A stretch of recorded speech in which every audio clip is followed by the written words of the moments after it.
even if the August heat killed me. But I sat back down when I heard Beau's voice rising from our convenience store, singing that hymn, Rock of Ages.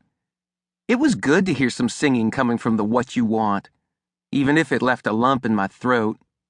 Daddy used to sing there all the time, and he used to sing to drown out Mr. Dunlop, just like Beau was trying to do.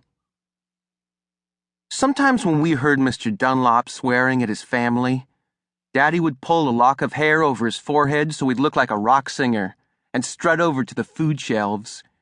He'd wink at me, pick up a can of beans like it was a microphone, and belt out that Aretha Franklin song, moving his hips like they belonged to Elvis Presley.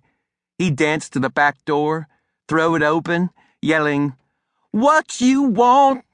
Huh? Huh?" and sing about wanting a little respect, spelling out the word loud enough to zing all the way past Mr. Dunlop's shed, the Confederate flag on his front porch, and right into his ignorant head. The Dunlops were a whole line of bad blood, and we'd hated them since forever. Except for Rosie, of course. It was hard to believe she was a Dunlop. Everyone loved Rosie as much as they hated her daddy. Like Miss Georgia said, that girl is so full of love, even her face is shaped like a heart. I heard a car crunch onto the gravel between the house and the shop, and I sat up straight. Me and Daddy always tried to guess the type of car by the sound it made. He called me the boy wonder of cars because I have a knack for understanding them. I guess it's in our blood. I listened to the car door as it opened and slammed shut. It wasn't as heavy as a pickup. It wasn't a high-performance car like a Corvette, either. "What's your guess?" I asked Daddy. The kitchen screen door whined open, and Mama's voice gave a shaky hello. After that, she called, "Red, I need to talk to you, honey." She probably needed help fixing some mess Jay made.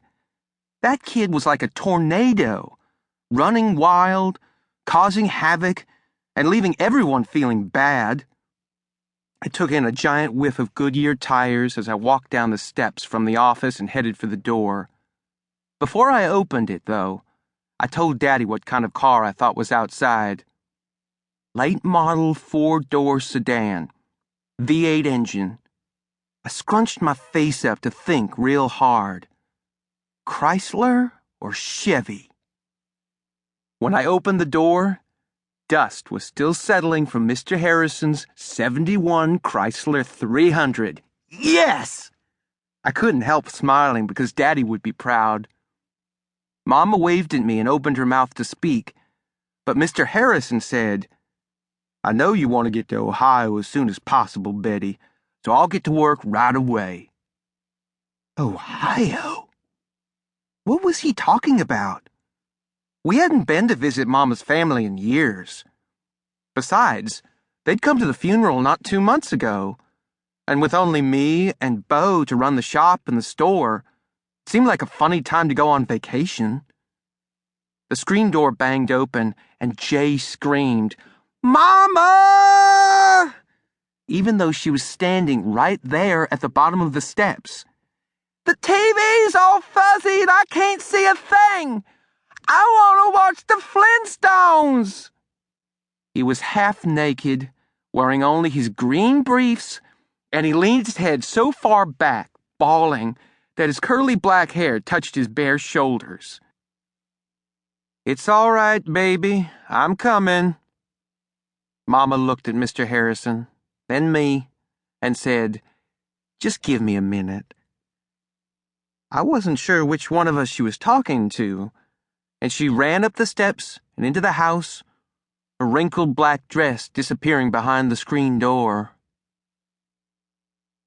Mr. Harrison puffed his fat stomach out and looked everywhere but at me. It was like I had some disease, and grown-ups didn't know what to say or do around me. So I looked at his car. He could afford a new one every other year, seeing as how he was both a real estate agent and an insurance agent. He had what Daddy called a healthy business, which is a polite way of saying he was